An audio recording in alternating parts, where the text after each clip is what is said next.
We're now recording. Everybody is officially on the record.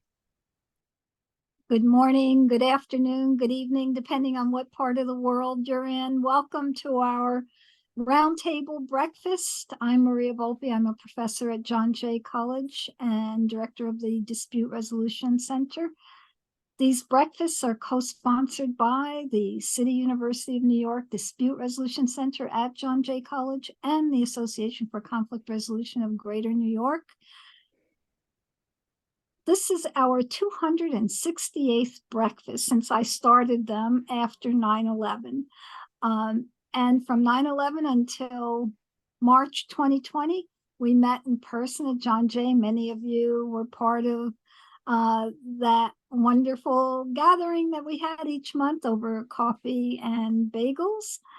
Since April 2020, we've been meeting online, and it's given us an opportunity to have a much larger group of people that we can tap to join us as speakers. In the past, we always had to wait for people to come to New York. Now we're so fortunate to have speakers from wherever they are.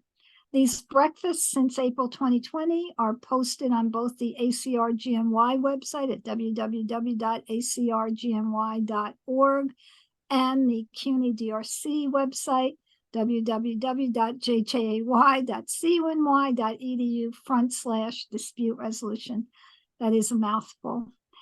Each month, these breakfasts are put together by a wonderful committee I'm a part of that includes Matthew Latimer, Nikki Borofsky, Emily Skinner, and Chloe Choi. As I said, we are so grateful and honored to have our colleagues join us as speakers. This morning, we have someone who I think I've known all of my life now. I mean, she has been a true trailblazer of this field, someone who's been a pillar, a thought leader. And I'm going to turn it over to Nikki to more formally introduce Carrie Menkel-Meadow. Nikki. Thank you so much, Maria. I'm going to be very brief, although we could spend the whole time introducing our beautiful, wonderful, amazing guest today. It is a distinct pleasure for me to introduce our illustrious and amazing speaker, the Distinguished and Chancellor's Professor of Law at the University of California, Irvine Law School, Carrie Menkel-Meadow. That's just one of her many, many titles. I do want to be brief and note that although she is based in California, today the professor is joining us from England and has a hard out at 10 a.m. New York time. So we want to maximize her time with us and respect the tradition of tea in England. So among the many things, I wanted to try and curate a very targeted list to try and communicate to those of you who don't know Professor Menkel-Meadow, which is very few people because her impact has been so broad, just the breadth and depth and passion that she has had for dispute resolution. In our just brief conversation before this session started, she mentioned that, she didn't have slides prepared, but she could pop them up because she just gave the plenary ABA-ADR section meeting talk.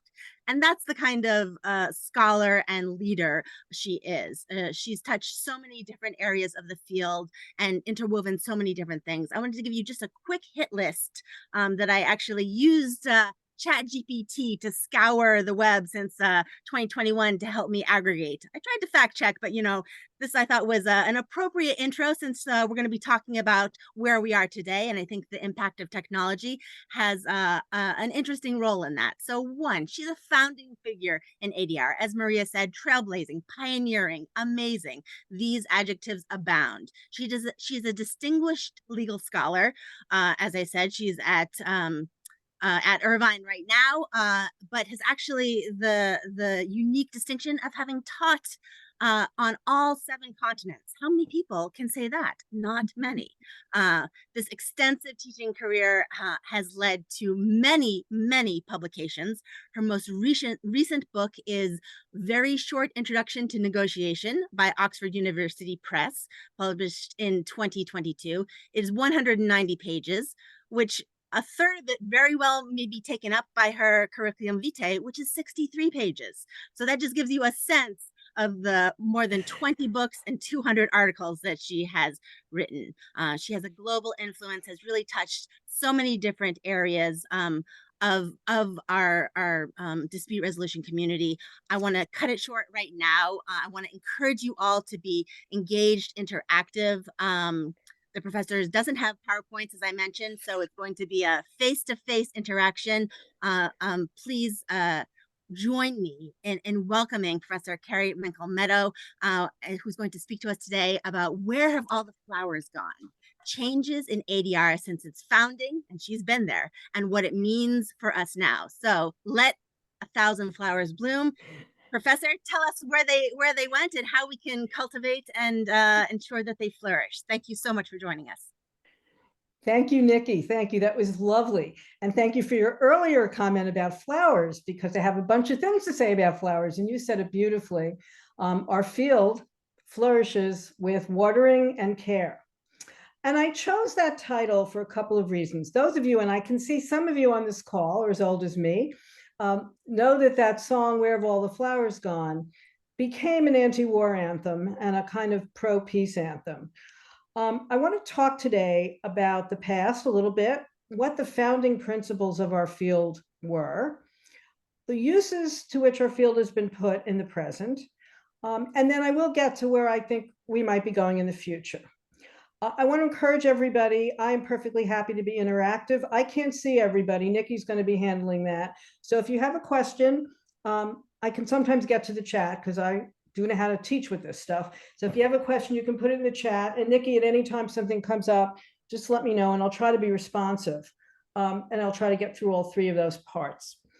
Where have all the flowers gone? Anybody? This is the interactive professor here. Does anybody know who wrote it? Okay, some of you all. Pete Seeger. Yes, Pete Seeger. So I have to say, if you can't hear it in my voice, I'm a New York native.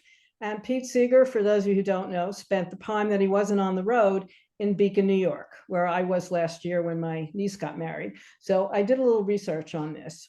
And it's one of those wonderful folk songs that has many origins. And those of you who know my academic career know that one of the things I think is important in our field is process pluralism. So Where Have All the Flowers Gone is itself a folk song of pluralism. Some attribute it, this will be quite interesting for us to look at the current state of the world. Some attribute it to a Cossack folk song written on the Don River between Russia and Ukraine. Pete Seeger says the melody was an old Irish melody, little Ireland conflict resolution for those of you who know about that.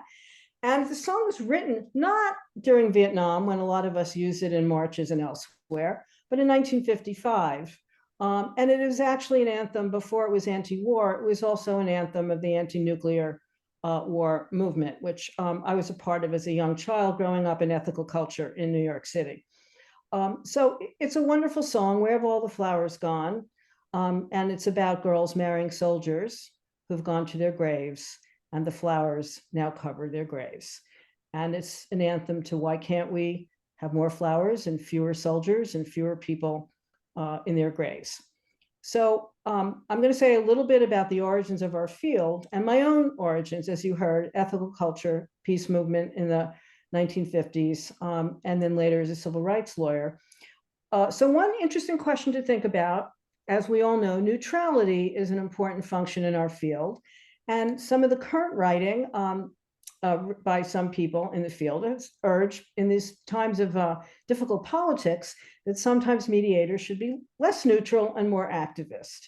And for those of you who have seen the book Evolution of a Field Conflict Resolution that was edited by Howard Gadlin and Nancy Welch, I'm among those who have some short biographical chapters in that book.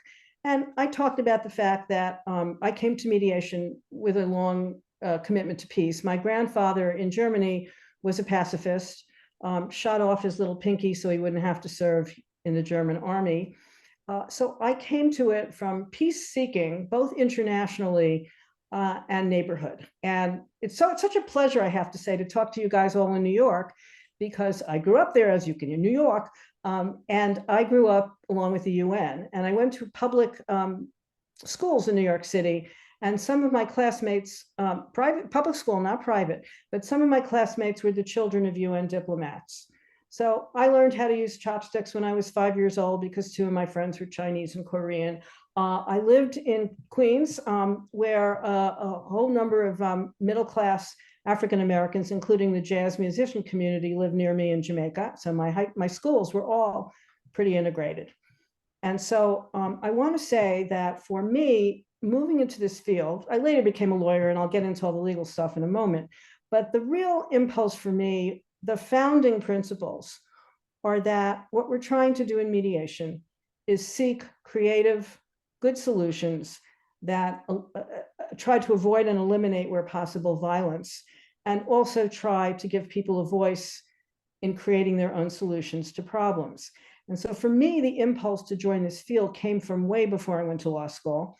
Ethical culture teachers that I had in Sunday school were teaching us about other religions and other countries. And, I grew up in the 50s, a bad time in many respects, the Cold War, but also a hopeful time that by using some of the tools, the formal ones at the UN of not so successful, deliberation, and peacekeeping and treaty creation, all things I teach now as an international law person. But the impulse was human. And that's what ethical culture taught me. What we do is a humanistic work. We are trying to get people to come together in a productive way, listen to each other, have curiosity about each other, really appreciate difference, but from that difference, to come together, to live together. And anyone who wants to raise their hand anytime, go ahead. I just want to say provocatively, I remain an integrationist. That was my civil rights work. And I am working on some academic projects here. I'm in Oxford at the moment on identity politics, and they're being experienced a little differently in the United States than they are in the UK. That's why I have to rush off at the end of this to go have tea and listen to some of the disputes that are going on here in the UK. But I still have that hope. So I call it flowers because I still want our field to bloom, as we've all been talking about. Nikki, I love the screen behind you. And that's still my hope for our field. At the same time, as an academic, I've written a lot about process pluralism. So I want to say mediation's not always the only way to do things. We only have to look at current events to see how problematic, because I was one of the first people, not the first, but among us early mediators, to say some things need to be decided by courts. Some things are wrong, and we need a judge or a Supreme Court or somebody to say, Brown versus Board of Ed, we must integrate our schools. I'm an integrationist. I went to, most of my life, relatively integrated institutions, and I've taught in many of them over the years, and I still believe they can work. On the other hand, for those of us that are reproductive rights advocates, seeing what the Supreme Court has recently done to women's right to choose is a very important reminder, in case anyone in this room doesn't, in the Zoom room doesn't appreciate it. Brittle binary solutions by courts are often very problematic. And that's what drew me to the field as a lawyer. So with all of my humanistic background in ethical culture and elsewhere, I went off to law school thinking I was going to be a public interest advocate. And as a poverty lawyer in the 70s, I brought, like a lot of people, a lot of cases challenging laws that I thought were unfair, either discriminatory or being a poverty lawyer, that tended to enhance the subordination of poor people. And I had the experience, as many legal aid lawyers did in those days. I won a lot of cases, a few by trial, but mostly by summary judgment, because in the 70s, we had some decent federal judges.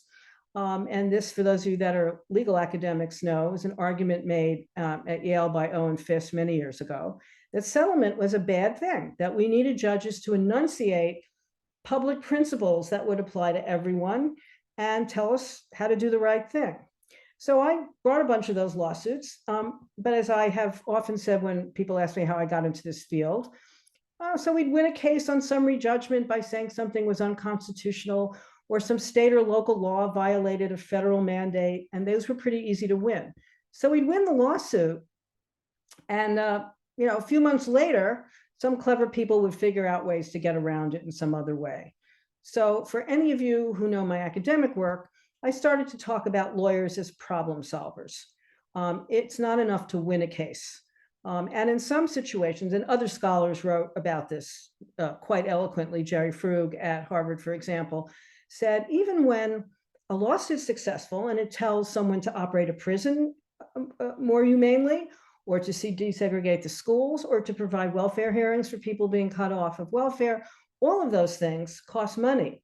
And so you win the case, and the state, or in some cases even private entities, don't have the money to implement some of those decrees, whether they were command by a judge or even, as I did a lot of prison litigation, consent decrees. And the prison administrators would agree, we need to do things more humanely, more beds, less crowding, and there was no money being appropriated to solve those problems. And so that's when I began to think, this is all old hat to many of you, I'm sure.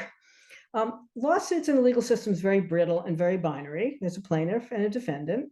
And in those kinds of cases, the real actors are outside of the courtroom. They're the legislators who have to appropriate the money to pay for these good solutions. In more ordinary terms, I did a lot of employment, first litigation, then employment mediation. So we have the immediate supervisor in the room if there's a claim of an employment unfairness or discrimination, but the real decision-making is somebody else outside of the room. So at the skills or practice level for all of us, every time I mediate now, and even in the early days, I would say, do we have all the parties in the room or nearby who could possibly solve this problem? Because we can talk about the legal merits, but more importantly, I want to hear what the parties want and what we could possibly do. And that is going to require us to have more than just two disputants in the room. And as many of you know, over the years, I've worked on a lot of major cases. I did asbestos mediation in the 90s. And I had several asbestos cases with 4 levels of insurance, including Lloyd's of London in England. And I guess the biggest one I had, I was holding mediation meetings for 2 years in a major insurance dispute in the asbestos litigation.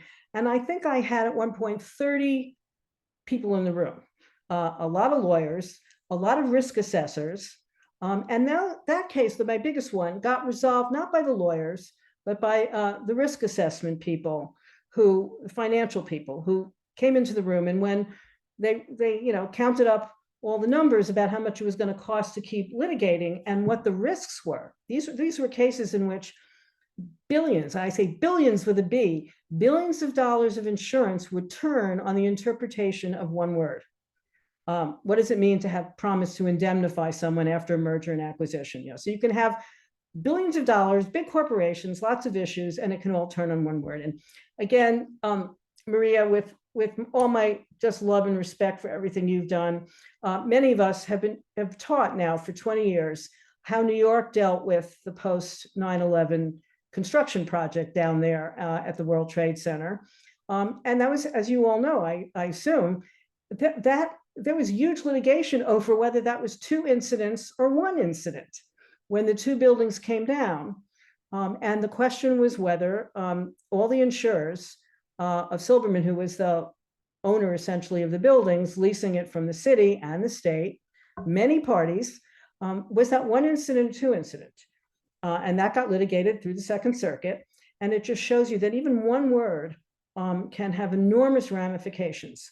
And that those kinds of disputes are potentially much better handled by getting as many people in the room as you can and having problem solvers, mediators. And as I said before we started, some of those cases might benefit from a panel of mediators, right?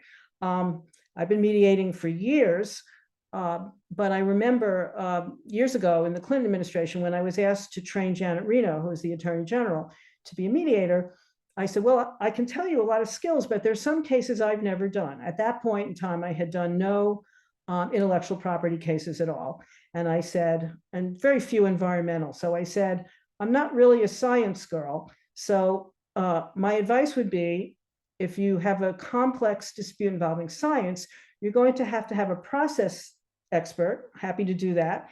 But you might also want a mediator who actually knows the subject matter of what they're mediating. And so I remember training Janet Reno, who was then trying to change government policy in favor of ADR and trying to get some money allocated for dispute resolution services to be provided for in all the federal agencies and the Department of Justice, that we might look at different models and have more than 2 people in the room. And so ironically, right after that, I started to get a bunch of IP and environmental cases. And so one nice thing about our field is the extent to which there are more people in the room of different expertises, the greater the possibility we can come up with solutions that are contingent, that can be revisited as things change over time. Unlike a court ruling, here's the court ruling, now go comply with the court ruling, as opposed to especially environmental cases. This is what we would like to do. Let's gather some data and see whether, whatever pollution things we're promising to do actually work. A whole bunch of case types require contingent assessment, gathering more data, and then coming back to the table. And that's a common thing now in a lot of environmental disputes. So I began to argue for different kinds of mediation processes. And those of you know me know that one of my taglines is always, one size does not fit all. So one of the things we offer people is a chance to assess and evaluate the case. What's at stake? What's the race in legal terms, RES, the Latin word race? What's the thing that is in dispute? Is it a shareable thing? Is it a scarce resource? Is it a zero-sum game? Or is it something we can expand, we can share, and that we can, by bringing in other people and other sources of funds, that we might possibly come up with some other solutions?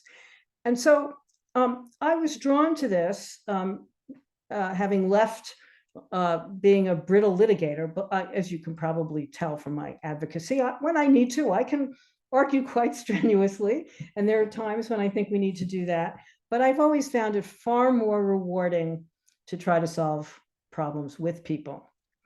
So I want to say, so that's a little bit about the past, and I'm happy to answer any questions about that. But I would like to say go something. ahead. Go ahead. Somebody? Question? I know we did have a question that might segue nicely about your challenges of being a successful mediator who is also an activist with strong opinions. How do you balance that neutrality with your success as a mediator? Great question. I love that question because I've been lucky. You all heard I have a day job, right? I'm a professor. So I never had to make my whole living at being a mediator. The advantage of that was that when I got rejected, which I have gotten rejected, I can tell you why. When someone read my bio and they saw that I was a Title VII plaintiff's lawyer, I was a labor lawyer early on in my career, which didn't prevent me from suing unions for unfair representation under fair labor practices. But so I have not been picked at times because who I am is pretty public. I have a lot of writing, and I'll say more about that in a minute. But it's also been advantageous. So I had a lawyer who was a very successful litigator who I think probably originally got me off of the CPR list. I forget why he chose me, but he did. And I think I did about over a 15-year period, probably at least one case a year with this person who was a very successful litigator, often on the corporate defense side of things. And he would pick me and then try to sell me to the plaintiff's lawyer, whatever his companies were being sued for. And he would say, she's a good mediator. She can be very neutral and unbiased in the event, but you need to know, she's been where you are. She was a plaintiff's lawyer. So in my experience, it's actually worked to my advantage, especially when I did a lot of employment cases at the beginning, because I had expertise. And it also helped. Big question. We could spend the next 3 hours on this. It's part of that question. When does a mediator intervene and tell the parties that they have a misunderstanding of the law? Or, your lawyer may be telling you you've got a really good case and you're going to win, but I don't think you're going to. And I have spent years teaching about that. Do that in caucus or not. I'll say a few words about that in a moment too. But it gave me a certain credibility in some cases where either the lawyer or the party would know that I had certain commitments to fairness and non-discrimination and all of that. And I've had cases where I had to tell plaintiffs, look, I've been there, I've done this, you don't have a good case. And I have done that. We can talk about the skills part of it. Do I do that in caucus session? Do I tell the parties my evaluation at the same time? I do have to, since we're in New York, say, my good friend and co-author, I don't know if she's on the call or not, Leela Love and I, we've worked together for years. Leela has tried as best she can to remain a totally facilitative mediator her whole career. Not me. I was trained totally as a facilitative mediator. More extremely, I worked and trained with Gary Friedman in California. So most of my career has been as little caucusing as possible. I like to keep the parties in the room together. So most of the time when I do evaluations, and I do evaluative mediation, I negotiate that with the parties. Separate me, you want to hear how bad or good your case is separately? Or should we be in the room together? And I have, lots of factors that I use and how I do that. But I would say, the one word answer to the question I was just asked is honesty. I disclose who I am. I strongly believe nobody is neutral. My other good friend and colleague who was supposed to be here this morning but couldn't come at the last minute, so I must credit him, Howard Gadlin and I worked together for years at UCLA and then in Washington. And Howard has a wonderful phrase about mediators' neutrality. We have this halo above our heads where we're aspiring to be neutral, but nobody's neutral. You might be working on a case that you have no feelings about at all because you don't know the parties or you don't know the issues. But most of us have perspectives on things. And so the important thing, I try to say that I'm not biased. I am going to be not biased. I'm not neutral. I'm not a neutral person. I hate to say this, folks, this is being recorded, right? I grew up literally in the neighborhood of Donald Trump. I am not neutral about Donald Trump. And I wouldn't mediate a case with Donald Trump. So I also turn down cases where I think that my own views are so strong that I couldn't be fair to the parties. So from a skills perspective, I would say to anyone, just be honest about who you are. Not only might it get you cases, it might get you out of cases you don't want to be in.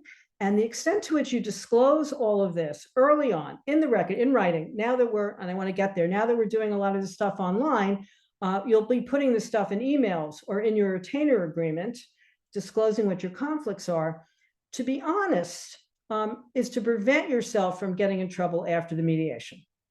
So if your mediation is successful, and then somebody finds out afterwards that you did blah, blah, blah, blah, blah, then it might get attacked. And for those of you who didn't study ADR in school, another good friend and colleague of mine, famous to all of you in New York, Ken Feinberg, when he began his legal mediation career, he was mediating and arbitrating all over the place in Washington from Kay Scholler, from the law firm in which he worked. And Ken graduated from law school a little bit before I did. That is before professional responsibility was a requirement in law schools. So there's a very famous reported case that many of us academics teach, in which after an arbitration that Ken presided over, afterwards, in attacking the arbitration, the party who wanted to attack it discovered that Kay Scholler had a conflict that Ken hadn't disclosed. Ken didn't know about it. This was, at a time before there were computer conflicts checks. And everybody, even at that time, early in his career, thought Ken was a fabulous arbitrator and mediator, which he is. But now I would just say the answer to that is just be honest about who you are. And I guess I would say, I feel in my life that I've gotten as many cases as I have lost them from doing that, and that it has given me some extra credibility. Now, let me just say a few words since we're on that subject. As I said, I started mostly being non-caucus, and the reason for that is I'm a teacher. And as I said, problem solving, when I mediate, I am trying as best I can these days to stop talking so much, which is hard when you've been a professor for a long time, to get the people to think about their own problems. And so I would ask, I use my whatever skills I have left as a Socratic law professor to ask questions of the parties and get them to talk to each other. So our field is about curiosity, about listening, and about dialogue. And so that's better when everybody's in the same room. What I don't like about caucus-only mediation, this is getting me into my second part, which is where have all the flowers gone? How some of what's going on in the present is of some concern to me, and how some of the basic principles that I talked about in the first part are getting lost a little bit, in my view, in my old lady view, of where the field is. And to the extent that people like Ken, who's very effective at it, and many of the judges that I've trained over the years, through JAMS and elsewhere, now using primary caucus-only mediation, go-betweens, Henry Kissinger in the Middle East, I'll talk to you, and then I'm going to sell you on my idea, the mediator's idea. That's not my idea of mediation. And so as best I can, I want to keep the parties in the room because I want them to hear each other, to be able to ask questions of each other, find out what's important to them, whether that's purely financial stuff in a legal dispute or very emotional stuff in employment. Employment's as emotional as any family dispute I've ever done.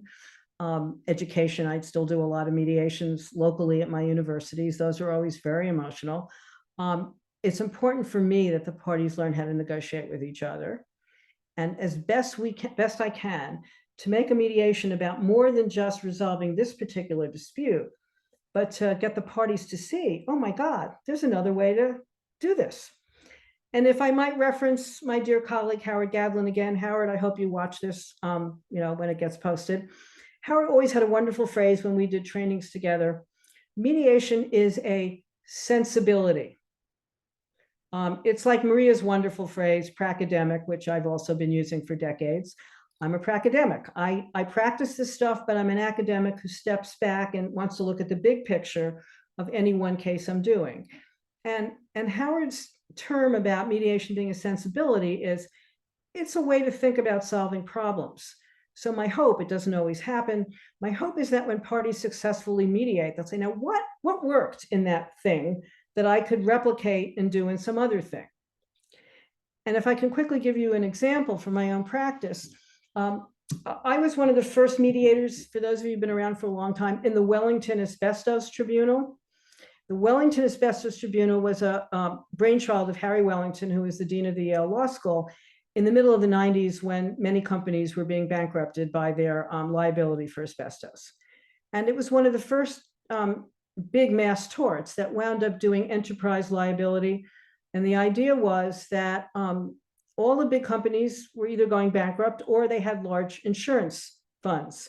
And the idea was to pool funds and then to have the fights that would go on between the companies and their insurers about who is liable for what worked out in ADR. And the way the Wellington Agreement, which many companies signed on to through CPR, through the Center of Public Resources, the way it worked was that people had to go to mediation first, was tiered, then arbitration, and only then, under this agreement, would they be allowed to litigate against each other. Now, note, this proceeding did not involve the plaintiffs. At the bottom there. This is just the insurers and the companies fighting with each other. So I don't want to bore you with all the details, but what you need to know is, since mediation was the first stage, I did a lot of cases in the beginning in which the lawyers didn't want to be there. The big insurance fighters and the big firm lawyers, they just wanted to get into court right away. And so one of my first cases, there was an argument about the meaning of a contract, and it was pending in 2 courts of appeals in the United States, federal. And they said, okay, we'll show up. They came to LA. I had a lovely hotel, give them a lot of food and wine and all of that stuff. And they said, we're just here for a couple of hours to say we've done this mediation and then we're going to go back to fighting. And I can't tell you as I'm sitting here what I did, but it is one of my themes. And that is, something happened in that first session that was literally magical. Or as Sarah Cobb has described in one of her articles, sacred.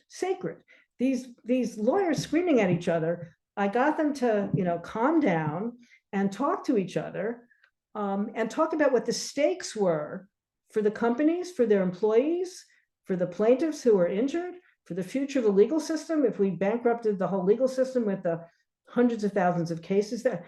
And I just got them to talk about big issues and little issues. And all of a sudden there was this peace in the room. And that mediation went on for over a year. we met once a month for 3 days for over a year. And I would say the most rewarding moment of my life, probably in mediation, that is, not personally, was one of the lawyers in that case, who was a very competitive litigator. When that case was over, he began to call me regularly, not for me to be his mediator, but could I recommend a mediator? He had learned from that mediation that better to get some settlement, even if it's only money, financial settlement, not, big humanistic issues, but better to try to resolve it earlier. And I felt as a teacher and a mediator, that was a big success of my life. I had somebody who was an absolute fighter all the time. And I'm not saying he stopped fighting. No, that's not true. But he began to see that this is what he wanted to try first. And so that's very important to me. And I just want to use it, if I can, to segue into this middle thing that I really wanted to say something about, which is where are we now? And as you heard my description of how I work, I am a P2P person, person to person. So those of you online who have done more online mediations than me, I'm going to shut up at some point soon. And I want to hear about your experience, because I don't do much of it. The thing I just described, that magic, that sacredness, other mediators describe that as the turning point. You're busy when people are arguing with each other. In the big mediations, it can be weeks or months. In small claims things or smaller cases, sometimes it can happen in an hour or two. After people, as my father used to say, blow it out their barracks bag, or as we would say, vent, after people have a chance to fully express themselves to each other in the room, and then you sit there, okay, now that we've done that, what have we learned about that? And how should we move forward? I ask you, I'm not going to tell you, I'm a mediator, I ask you, now that we've heard all of that, what ideas do you have? And there's something to me, and I'm happy to hear comments from everybody, that doesn't happen the same way online. I'll just tell you sadly that, I learned how to do this. I learned how to teach on Zoom. It's not the same. I started doing my classes, what I'm doing here, lecturing more. And that's not who I am. I like to have conversations with people. So and for years before COVID, Colin Rule and I were often on panels where Colin, another dear friend, wonderful, innovative, fabulous guy, was always talking about how important ODR was. And that was before COVID. And I would then say, yeah, it's great. It works for some things. It's worked for eBay. It certainly works for me when I fight with Amazon every other day. But in the kinds of things I'm describing, very big cases, as well as interpersonal cases, I still think the problem solving, the creativity happens better in person. The things that happen in the interstices of, taking breaks or sitting in the room, being with the other person's reality. The thing about our field is that it's taught me is no matter what I think my story is, there's always another story. And I want to say to all the lawyers out there, the main reason I stopped being a trial lawyer, I have never for 1 minute thought the truth came out in a trial, ever. And that's why after, I don't know, maybe 3 years in the beginning of my practice of a lot of trials that I did, and then another 6 years of being a clinical professor going to trials with my students, never once, not once, I don't think, did I think a judge or a jury actually came up with what I regarded as the truth. Why? Because there's always more than one truth. And the other beauty of mediation is we don't have to find the truth. I can be there with my facts and my feelings and my understanding of the situation, and Maria can be there with hers. And we don't actually have to agree on a factual predicate in order to come up with a creative solution. Now, the other, foundational set of values that I just want to mention here that's related to that is the extent to which mediation focuses on the future. And what I've just said is in mediation, we don't have to have adjudication of the facts in order to move forward. We can agree to disagree on what happened and still say, this is what we would like to see happen in the future, which is not to say that the past is irrelevant. Because another person who is a mentor and friend to me, now sadly no longer with us, Trina Griot, She and I trained together in Northern California as mediators. And then she went through a terrible divorce herself. And for those who haven't read it, you must know she's written the most famous article on how mediation is bad for women, potentially, because she said the culture of mediation, where she had to go to mediation herself in San Francisco, was, okay, Trina, you're a mother. Forget about how horrible your husband was to you. Just forget about all of that. You and your husband have to work out a joint custody and visitation plan. So put all your anger away. And her husband had been terrible to her. I can swear to that.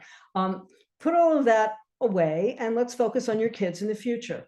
And that was an amazing moment for me. And I have actually written about it if you're interested. I have a very obscure article in the Minnesota Law Review in tribute to Trina. And then I actually did something in New York at Cardozo that Layla invited me to. I gave a talk on the importance of the past in mediation. So what I'm saying is, we don't need to adjudicate the past. The mediator didn't have to find that Trina's husband was terrible to her, but the mediator did have to provide space for Trina to be able to say in some place, probably not in front of her children, all the things she wanted to say to her husband. And so from that moment on, from Trina and I talking about this when she was going through it, and Trina was not someone who said never mediate. No, she had this bad experience and she didn't say mediation's terrible. She said we should learn from this, and I did, to always make space in a mediation for some, I said venting or storytelling or narrative, or the ability of the people to say what did happen to them and how they felt about it. Now, I want to say again, one thing, this is from my academic background. I love this stuff. My husband of over 50 years and I argue about this all the time. Some of you, if you have psychology backgrounds, you know about this. Attribution theory, right? So I'm a girl, I'm a woman, and I would say, I'm really hurt, hubby, husband, you did this to me, blah, blah, blah. And it is in the research that men are more likely to say, oh, Carrie, I'm sorry you feel that way, right? Some expression of sympathy, not empathy, and deflection of liability. I'm sorry you feel that way, not, oh, I'm sorry I did that to you.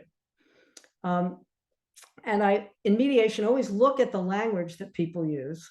And my favorite example is when I was literally teaching this in one of my classes at UCLA. And when I got back to my office, I get a call from my husband and he said, the car had an accident. I said, the car had an accident? There was no driver? It was raining, and that doesn't happen often in LA. And when it does, the streets get slippery because there's oil slick on the freeways and stuff. This wasn't on a freeway, it was on our private street, but hit the car hydroplaned. So he said, I said, how could the car have an accident? Wasn't there a driver?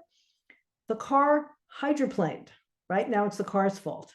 And I couldn't help but crack up, because for those of you that have been in mediations, how often when you do try to talk about what someone else has done to someone else, and for those people who are seeking apologies, how often does somebody try to deflect liability or responsibility, as we would say?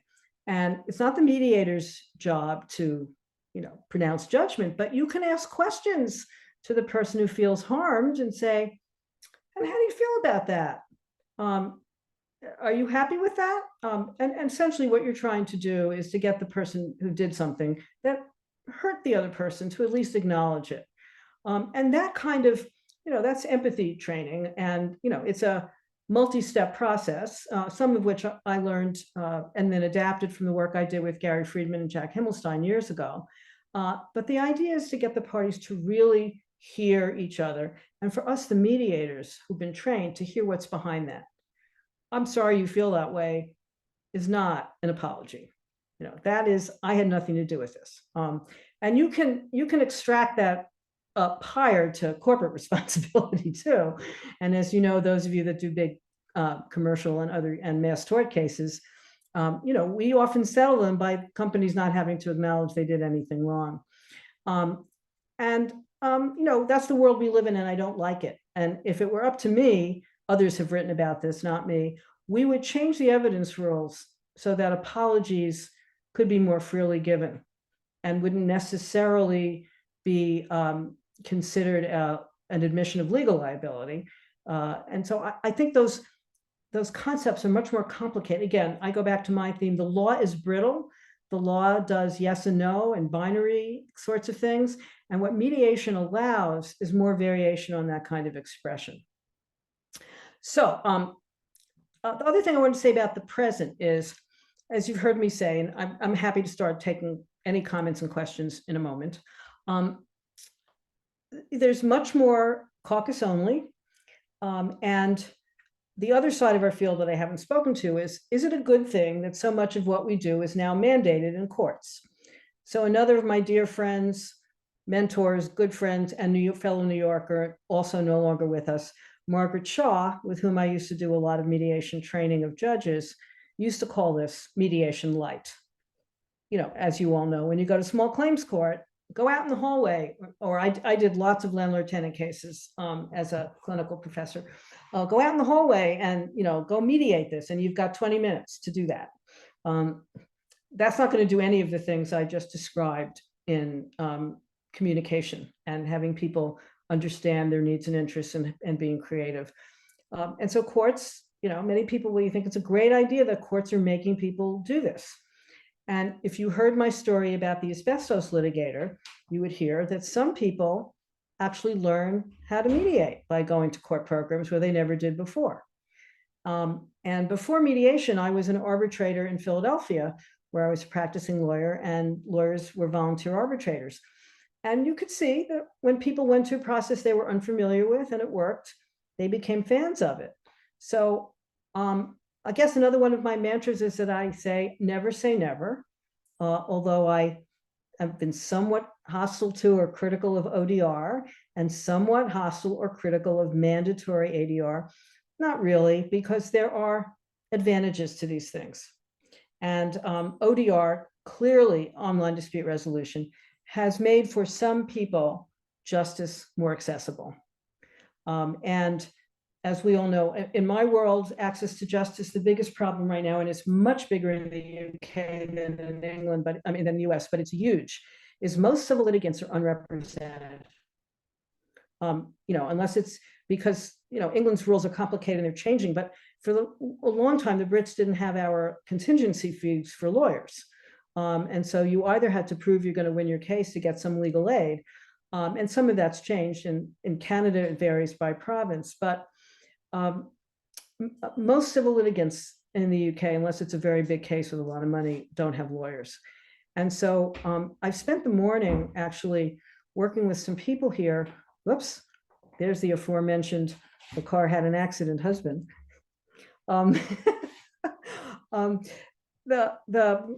the wonderful people in the program here at Oxford in the Center for Socio-Legal Studies have created some educational videos to help unrepresented people go to online proceedings. And it's really terrific, you know, step by step. This is what you should do. These are the papers you should have.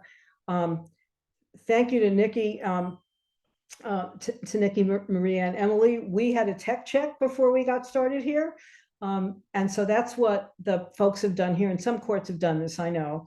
But they've created some wonderful educational, very simple, with captions running below the screen, with not real people, but animations of people with different colored faces and people in wheelchairs with disabilities, a very diverse filmic effort to educate people about how to use online dispute resolution and how to resolve their disputes themselves, whether they go to a formal tribunal or do some other kind of online proceeding. So I want to acknowledge that there is some good to all this online stuff. I do think for some people, it has increased access to justice, but not everybody. Because as we all know, in this COVID period, the internet goes out. Some people still don't have computers. And I found it very interesting watching these films that were being made here, that the instructional tape said, don't use your phone. Well, as you all know, for many, many people, their access to the internet is on their phones, smartphones or others. They don't have our fancy little laptops. So there's still enormous access to justice problems when this thing says, if you want to participate in an online mediation or an online tribunal hearing, you should sit at a desk that's flat. You should be, I am, right near your router, which I am. You should have your phone next to you so that you can call up if something goes wrong. And when you hear all of that, yes, it's probably better than having to go to some faraway tribunal unrepresented, but it's still pretty elaborate. And the digital divide is still a problem. But anyway, I just want to say, I think it's done some good things. And I'd love to hear other people comment on how they think COVID has actually increased ADR or ODR.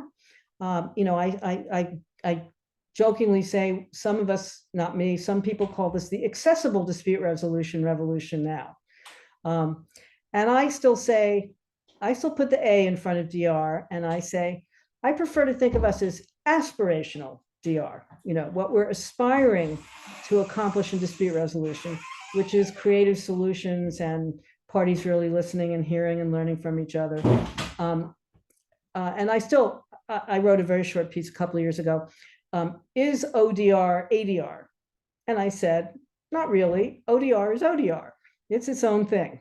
And it borrows some of our techniques and some of our modes, but I still believe in person to person, and I wish I were there with you in person.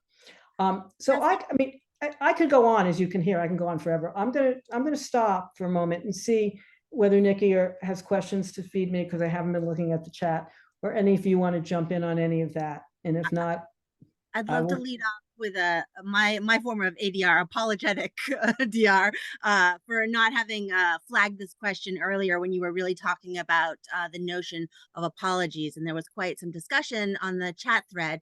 But one of the questions was, if one party hasn't articulated that they want an apology, but the mediator or the individual directing the process gets the sense that it would make a difference in helping the parties find resolution, this person is never sure about suggesting or asking if that would help. Can you opine on that for a little bit? Oh, great question. I love that. So it's a good question to me, because that is the kind of thing that I do caucus about. So years ago, it was also in New York, at one of the ABA meetings, Gary Friedman and I were on a big panel arguing about Gary Friedman, caucusing or not caucusing.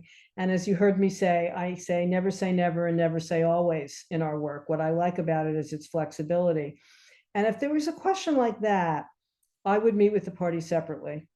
And I would say, how to the party who wanted it, how important is that apology to you? And if you thought you got a real, not a fake, but a heartfelt apology, how might that affect what else you want out of this process? And I would do that separately. And then I would go talk to the other person, and I would say, let me say to you, it needs to be real. I am not in here telling you to just say I'm sorry so that you can wind up paying $50,000 less money. But I think that if you could find it in your heart and your soul and whatever, your guilt, whatever, to acknowledge some of what you did, it might go a long way. And I'm just trying to see. And that is the beauty of mediation. And that's why I would argue with Gary, there are times in caucuses you're absolutely appropriate, and that you have to talk to the parties separately to find out what they really, really want, because we are an interest needs-based process, and people don't say that in front of the other person often. So that would be my approach to that. It's a great question. Thank you. There's been some back and forth and notes in the chat about advantages of online dispute resolution. I wanted to flag one that, because I'm not seeing a direct question, but please feel free to pop in your questions while I'm asking this. But through my exposure to a lot of mediations and even arbitrations, lots of different dispute resolution processes, mainly at jams when I work there, and I see a couple of my former panelists online, so feel free, don't make me call on you.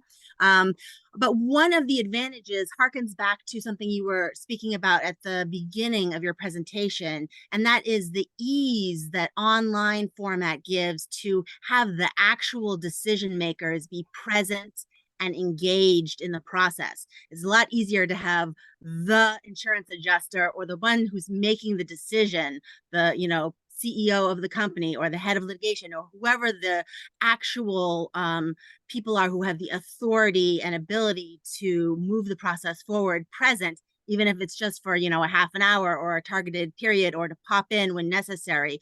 That to me has been one of the big benefits of using asynchronous or online process. Is like, you know, there's less travel expenses, there's less time commitment, and therefore the people who need to be in the room to move the process forward in the right way can get there. Have you had any experience with that, or do you have thoughts about that?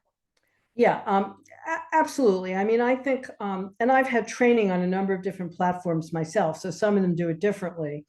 And I should say, here we are on Zoom. My understanding is that the breakout room function on Zoom actually comes from Colin Rule, who was helping the designers of Zoom when they first started putting all this together. And so, yes, so breakout rooms and having people be able to be there for part of a mediation, absolutely one of the advantages.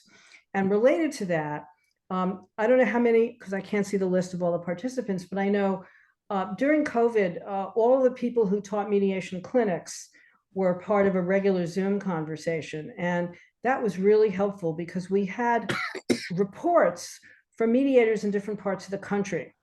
And so I will say this, you know, I'm a social scientist by training too. There was variation by region. So in places where there were big distances, Texas, Alaska, this is true in Australia, for which Zoom mediation has been an enormous boon because you can have sessions where people don't have to travel. And so the cost goes way down of doing a mediation or doing something, and people can attend for part of it and they don't have to travel. My good friend in LA, Richard Chernick, who is a renowned international arbitrator, it's very funny. He and I met a lot during COVID because we would have lunch outside and compare notes. His practice boomed because he was doing a lot of international arbitration, literally 24 hours, because he could have a party in China and a party in Europe. And as long as everybody agreed to stay up, you know, I don't know. I mean, we're right here now. I know we've leased a bunch of people in Europe and a bunch of people on the West Coast, and we're probably spanning a huge number of time zones. And so that's an advantage too, that people can schedule and pop in or pop out and can schedule without the enormous expense of traveling. So it has, you know, ADR always promised to cut costs in dispute resolution. And I do think, sadly, one of the effects of COVID has been that. It definitely has cut costs. And for those of us who are, you know, professionals in the field, enormous debates about whether we've gotten more or less work, you know, during this period. So I was never one who billed for my travel time. You know, I know mediators in big cases do, but, you know, so you can't bill for that anymore. If you're doing ADR online, you can only bill for when you're actually working. So it is a cost cutting thing, but it also means if you're willing to stay up all night, you can work 24 hours a day if you want. So as with most things, I would say there have been pluses and there have been minuses. I have to tell you, all of you, one of my favorite examples that I love to talk about when we talk about technical innovation. Many, many years ago, when I was a young professor at UCLA, I heard what I thought was probably the best academic presentation I ever heard. And the person was a professor of film studies. And she had been studying how each new innovation in technology that humans came up with was used. So cave paint, hear about all the things that we do to create art or create communication. Cave paintings, the printing press, Gutenberg, right? You all think it was the Bible. Then we had, so we had books, and first those were only for people who could pay for very expensive books, and then pamphleteering and mimeograph machines in my old days, you know, those green ugly pages we used to get. And then, you know, we went to automatic printing, and now we're in computers. So question, all those technological advances that humans have created, does anybody know, Socratic question here, what the first use is every time there's a new technological advance. I told you Gutenberg Bible, so people always tell me, yeah, the printing press, they use that to print the Bible. What's the first thing that a new form of technology has used? Let's see. Harvey, you have an answer there? Chris has a hand up. Go ahead, Chris. What is it? I think probably sex related. You got it. Pornography. Yeah. Okay, Chris, if I were there, I'd give you a prize. I don't have one. If we ever get to meet, I owe you something. I love to, and so this very incredibly well-researched academic paper pointed out that the printing press, actually, before Gutenberg and the Bible got to it, was to print, and cave paintings too. For those of you who've been to Lascaux in France or have seen cave paintings anywhere, lots of fornication going on. Animals, people, Kama Sutra, whatever. Absolutely, Chris is right. And so why am I saying this to you? Because, I'm not a fan of pornography. I don't think it does good things to women. And at the same time, so we've got the Bible and pornography being produced around the same time with the new technology. So every technology that we have has its pluses and its minuses. So that's a long way of my saying, yes, I see some advantages to online dispute resolution. And bless you, those of you who can use it effectively. I'm still an old-fashioned girl. I mean, I'm so glad that we can do this. This is terrific, to be able to have meetings and conferences that span continents and countries and people. This is great.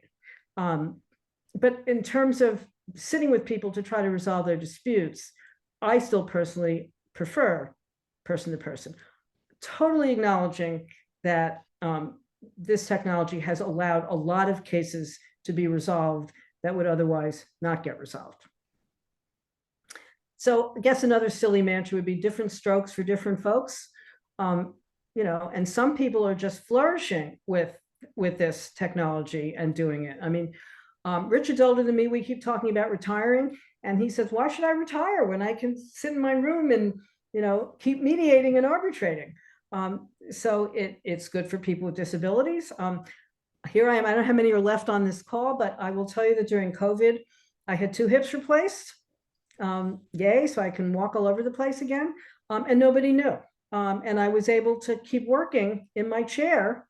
I mean, I didn't miss hardly, I had some pain, obviously, those who've been through these sorts of things, but that was amazing. And that was because of COVID. If it hadn't been because of COVID, I'm not sure my university would let me teach at home.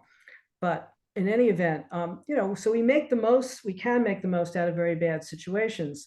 And I do think ODR has been useful for some things. Yes. And that's one of them, being able to have the decision makers come to part of it. Now, I will just say that's an advantage because when I first practiced in the Eastern District of Pennsylvania in Philadelphia when I was a poverty lawyer, but then when I started to do ADR there, when I was teaching at Penn, the judges in the federal court who first got into ADR then, as you know, there's a lot of case law and writing about this. In the early days, they required the decision makers to come to settlement conferences. And that was litigated about a lot. Can you make the CEO of GM come to a mediation? And when I mediated in the DC Circuit Court of Appeals when I was at Georgetown. And so we had the same issues with the government because when there was, and the DC Circuit is full of agency litigation, and the agency wouldn't send a decision maker to the mediation. So we had lots of issues about who was present in the room and what could we do to make them go. And one of the things Janet Reno did when she was Attorney General was she tried to encourage mediation by telling the lawyers that were representing the government that they should go to mediations with decision makers. But even her saying that, she couldn't command it. And I did plenty of mediations when the decision makers were not in the room. So, and it wasn't good. So yes, I hear that. And yes, ODR does make that possible. Other? Excellent. And there's been a bit of a chat. Chris, I wanted to make sure, Chris Kwok, you're unmuted if you have a different or other question other than the correct answer, which for those of you who know Chris Kwok, he's absolutely right is a phrase that often follows his presence. Yeah, no, Professor, it's great to hear your story. I was at UCLA Law School when you were there, but to my great detriment, I didn't take a class with you. But I too grew up in Queens, but in the '80s, and when VHS tapes came out, everyone talked about how everyone's using this for porno, and that is how I knew. And there was a whole conversation about new technology. For ADR, I think one of the detriments, because I agree about the benefits, but I think one of the detriments is something it's called presence-ish, where the GC shows up, you're like, wow, this person's here, and then they're an empty chair, empty box for the rest of the day. So they're kind of like like the in-person version of I have them on they're by the phone. I can get them anytime, and so they show up, and so there's a presence-ish, and that's sort of like the both of it. So yeah. I'm glad you said that. I want to mention one other disadvantage, which I worry about a lot. I'm a legal ethicist too, and that is the extent to which, look here, I'm sitting, you can figure this out. I'm sitting in a kitchen, in a flat near the university, and you just saw, for those of you that were watching, my husband was in the next room and he had to leave, and he had to go through this tiny little space that we're living in order to go out. Well, for those of you who've done online stuff, you know that you can't see who's in the other room listening, who might be coaching under the table, and not that this doesn't happen in a courtroom, passing notes to each other. But as someone who wants to, one thing I do want to promise people in mediation still is confidentiality. And I am Colin Rule and all the techies who have trained me, nobody has been able to persuade me that encryption works. Whatever we might be encrypting here in our filming, doesn't tell you anything about who's behind that door, listening, doing other things with it, recording it, and then using it in some way that's not authorized by your wonderful group. And it has always made me nervous that you don't know what else is going on, because the screen is two-dimensional and all you can see is my little Zoom box that I'm in, and our slightly larger Zoom box. And even with as many people as we are now, we can't get everybody on the screen. And, I'll just tell you, when I was teaching classes on Zoom of 150 students, I couldn't see them all. You can't get 150 people on a screen. And in the classroom, I can still see when they're zoning out and not paying attention, because they are literally present. They are there. So, that's another concern that I have. And all the techies will tell you, oh, we can guarantee confidentiality. I don't know how many of you I have had the experience of putting people in breakout rooms and telling them it's all confidential, and somebody hits the wrong key, and all of a sudden, we're all back in the room together, or you hear something that they didn't want you to hear because you re-entered the room and they didn't notice. It's not that those things don't happen in person, but I do think it's more likely that they happen with tech. Mm. Excellent. Thank you. So I'm going to go to a couple of the additional questions that have percolated in. Some of them are huge. Let's turn to Sethu's question, and it's kind of big and reintegrates the theme of why you're talking. What would you say we as practitioners do or do well to cultivate flowers so they don't have to go anywhere? Oh, good one. It's actually one of the things we were talking about. It's Maria's question about who should our spokesperson be. The University of Missouri briefly had a program, I think Hewlett was funding it, to train journalists to tell stories about peacekeeping and successful settlements. As was mentioned, Dominion Fox and Jerry Roscow's work, that was huge. And as some of you know, the earlier Microsoft antitrust case was mediated by Eric Green in Boston. And so one thing is, mediators need to figure out, without violating confidentiality, how to have the success stories get out into the public more often. They just don't. On our journalism and our films and our TV, it's all built around conflict and drama. And And I think where possible, we need to tell the stories of things that have settled successfully. Even the most conventional lawsuit, Maria, I'm still using all those bookmarks. I wish I had more of them, and I give them to my students. And to the extent people would ever consent, pictures of people shaking hands or hugging each other after a particularly emotional thing. And for those of you in big law firms doing lawyer stuff, for a while at the beginning when I was at CPR, law firms were actually trying to assess the financial benefits of settling cases. And if I could tell you one quick story, when I was at Georgetown, one of the big insurance companies, I will think of who it is because I want them to get credit, actually hired several economists, and then I was a little consultant to them as a ADR person. They were going to try to change the way in which they paid their lawyers. So as some of you may know, in the old days, long before any of us were practicing law, lawyers did get paid by piecework. That is, you got paid for doing a will, you got paid for doing a trial, and there was a price tag, like if you bought a coat in a store. And then, there's a very interesting history of how it's shifted to hourly billing rates, which, as those of you who spend any time as an hourly billing lawyer know, tend to generate more revenue that way. Well, one of the major insurance companies, might have been Aetna, one of the big insurance companies decided that they wanted to analyze their litigation costs. Their insurance company, they were litigating all the time. And they came up with a scheme put together by an economist that I knew to have 3 tiered. So they would pay lawyers on the hourly basis in order to prepare, because they wanted to be sure that people put in enough time to read the facts and really know the case.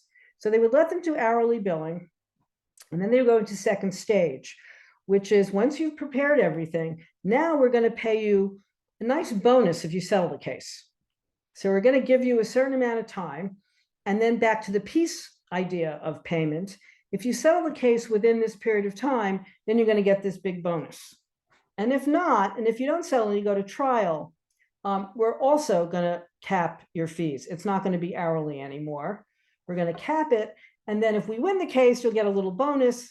And if you lose the case, now this sounds very complicated. It was, it was 3 tiers and it was very complicated. That's what economists love. They have equations and they were able to justify how this might be maybe complicated, but would actually save Aetna money.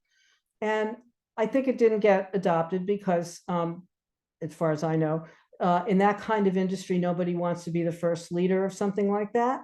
And probably more to the point, their big firm lawyers wouldn't agree to it, even though they were trying to propose it. But just think about it. It was a creative idea. And it kind of was, looking again at the whole idea of the incentives for settling cases.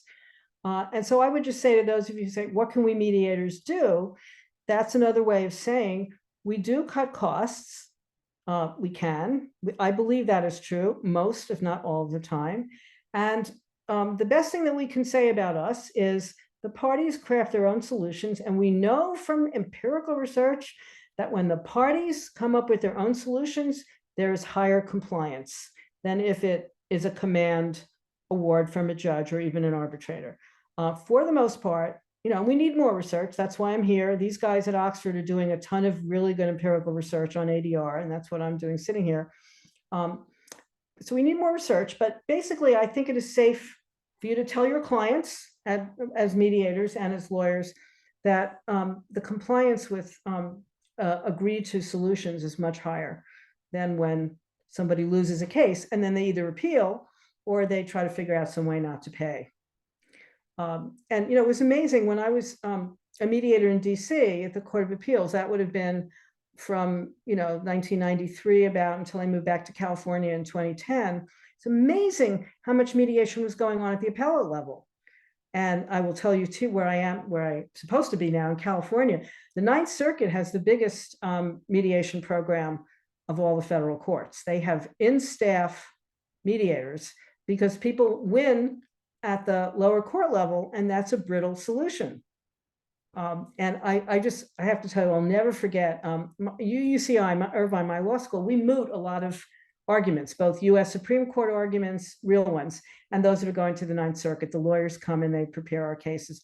So I was on a panel involving a dispute between two First Nation Indian tribes, gambling issues in California in real estate. And it was going before the Ninth Circuit. And I had prepared, just to be a regular mock appellate judge and ask the questions. In the middle of the arguments, I stopped and I said, we moot one side of the case. And I said to counsel, you're in the Ninth Circuit. Didn't anybody tell you to go to mediation? The Ninth Circuit has the biggest, I'm gonna say best, it's the biggest mediation program in the federal court system. And he said, no, we're not gonna mediate. I guess they'd been offered and they refused. So you can imagine my giggling when 6 months later, they go to argue for the Ninth Circuit, and the now discredited but former colleague of mine, Alex Kaczynski on the Ninth Circuit, said, what are you doing here? We have a mediation program. This is the kind of case that should be mediated. So goodbye, we're dismissing the case, or we're going to put a stay on the case until you try mediation for 6 months, then you can come back. So I felt very vindicated. And I don't know if that's totally responsive to the question, but it is, telling people that are in disputes, whether they're big companies or people, you're going to do better if you participate in trying to work this out yourself. Because these days, the judges may tell you to go do it anyway. So you might as well participate, sit at the table and do what you can to get the thing that's best for you and the other side too. Thank you. I wanted to pick up a little bit on what you were saying about the viability of the billable hour and use that to launch into another one of the questions that Harvey Newman posted. And it's about how you believe AI, artificial intelligence, can be useful in the evolution of mediation. Because we see all over the news the death of billable hours and the impact, potentially negative, potentially positive, as we've been discussing. I'm sure there are all sorts of sides that AI will have on this industry and dispute resolution. And I was wondering if you had a couple of takes. Yep. Nobody has to agree with me, but if you think I was hostile to ODR at some point in my life, don't get me started on AI. I will just tell you, I know there are a lot of academics in the audience. This is the leading topic right now everywhere. And I just came from a online faculty meeting in which my colleagues have taken two distinct paths. We've been told one thing we can do is put on a syllabus. I'll get to ADR in a moment, but from an educational perspective, you can put on a syllabus any use of AI, ChatGPT, or any form of you're not doing your own research or relying on the research of others is a violation of the honor code. So that's the punitive view. And this is, as you were saying earlier, Nikki, this is totally generational. So I haven't done that. I'm not putting any of that in my syllabus. I describe what I want in a classroom, orally, in person. And on the other side, my younger colleagues are all saying, no, the legal profession is going to use AI and ChatGPT. So we have to learn how to creatively incorporate it into everything that we do.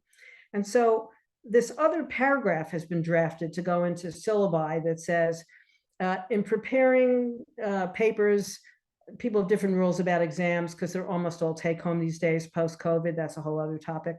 The extent to which you are relying on something that is AI or ChatGPT, you must cite it as such and then provide the underlying text that you were looking at so that I can know what you're using.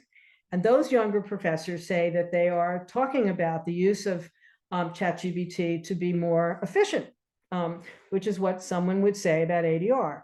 I would just say this isn't that new. So here's where I think online dispute resolution has worked. I wrote a short piece with a British colleague of mine some years ago about how do you negotiate online with big companies.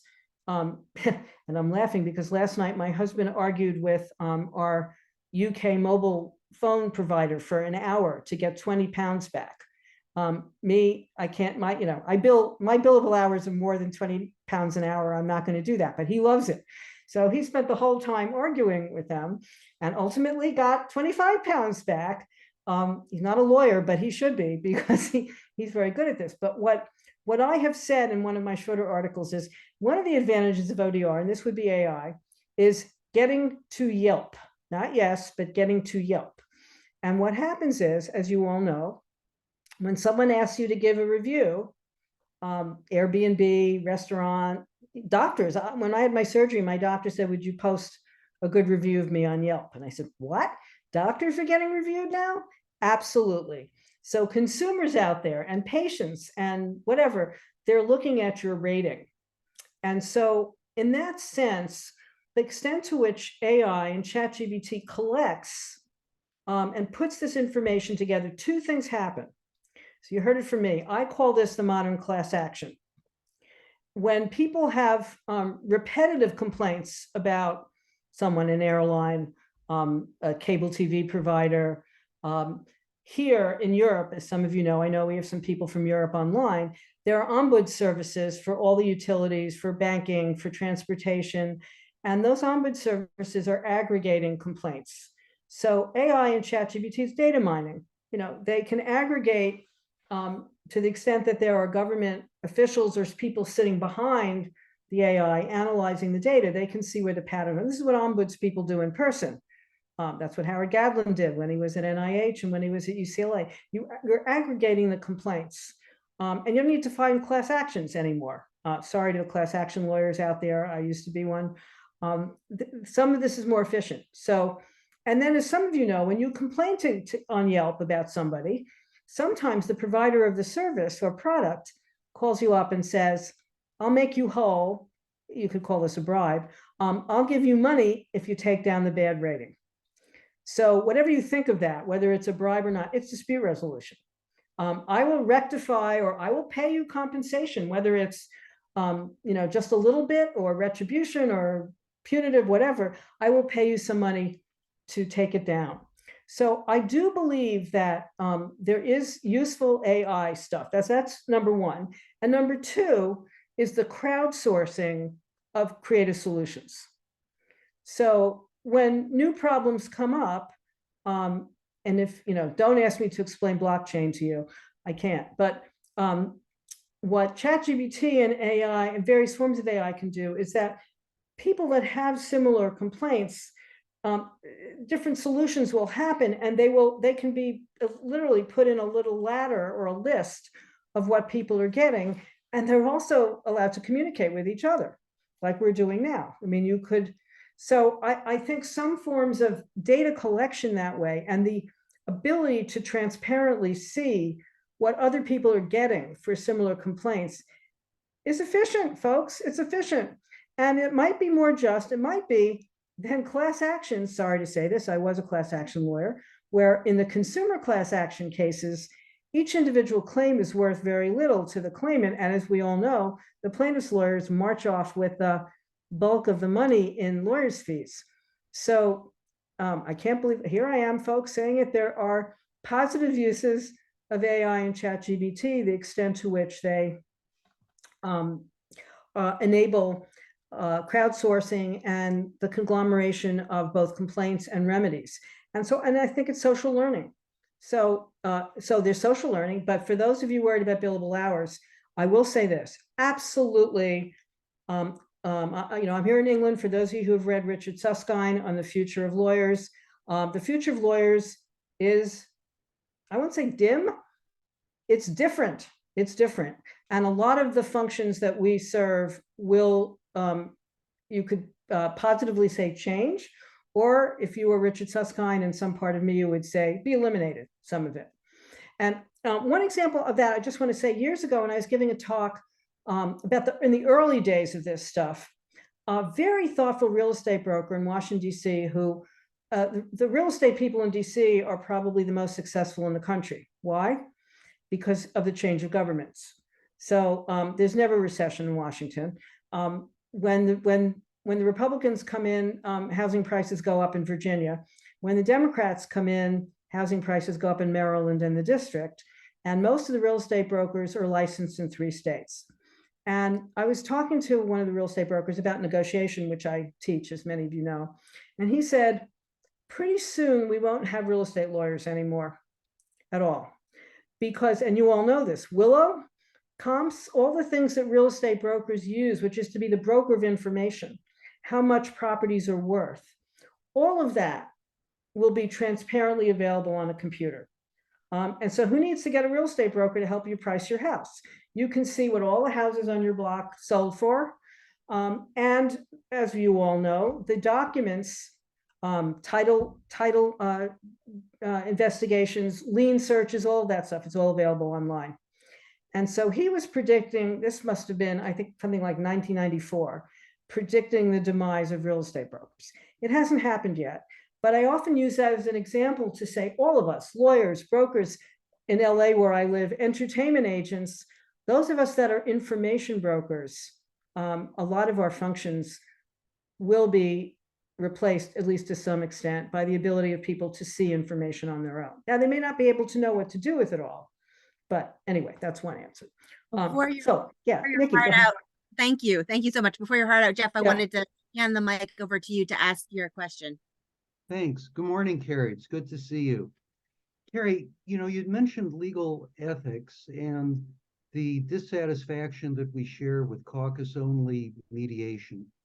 And lately, I've been playing with the thought that lawyers have a duty of competent representation of their clients. And that includes a limitation on the opportunity to delegate lawyering responsibilities to people who are not your client's lawyers. We see that in plaintiffs' PI practices, for example. But I've been wondering whether, when in caucus-only mediation, the lawyers delegate so much negotiation responsibility to the mediator to have the conversations with the other side, are they abdicating their own duty to provide competent representation? So, for example, at the end of the day, when a mediator comes in and says, listen, Carrie, I know you don't want to pay more than 65, but you just have to pay 70 to get this thing done. Then the mediator leaves the room and the client turns to the lawyer and says, he says we have to pay 70, but I don't want to pay 70. How do you know that that's really the best we can do?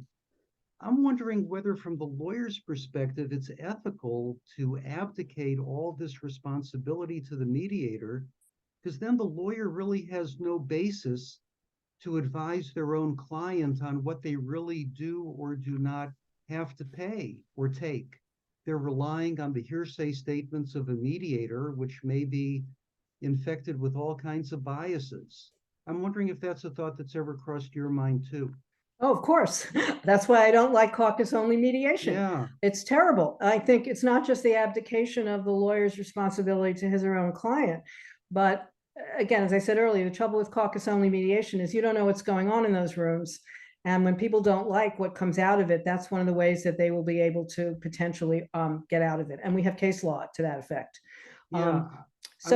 Yes, I agree with you. I think, however, I will just say, in 2000, I spent months working with the ABA Commission on Professional Responsibility, which redid the ethic. I'm an legal ethics professor, and we spent months, some of us, trying to advocate for more specific ethical rules in the lawyer's model code of professional responsibility.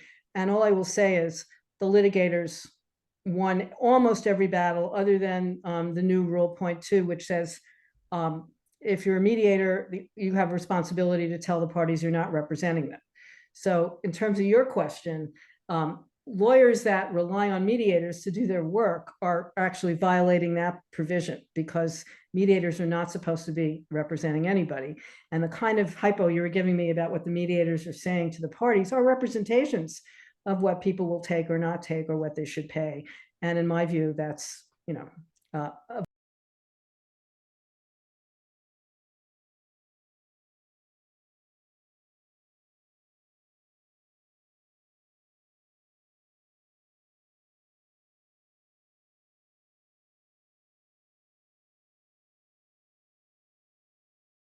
Professor, in the 1 minute remaining, I just wanted to give you the floor in the spirit of pithy Los Angeles-centered dispute resolution truth bombs to just make any closing remarks before everybody fruits off to the next events in their day.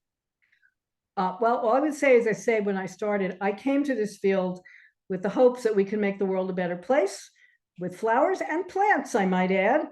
And I hope that all of you in your own ways, whatever sectors you're working in, continue to advocate for good quality mediation. Being with the parties, helping people to understand there's always another side to the question, and to look for creative solutions. And I'll just say, I really have to run, I'm sorry, but my email is very accessible, cmeadow@law.uc.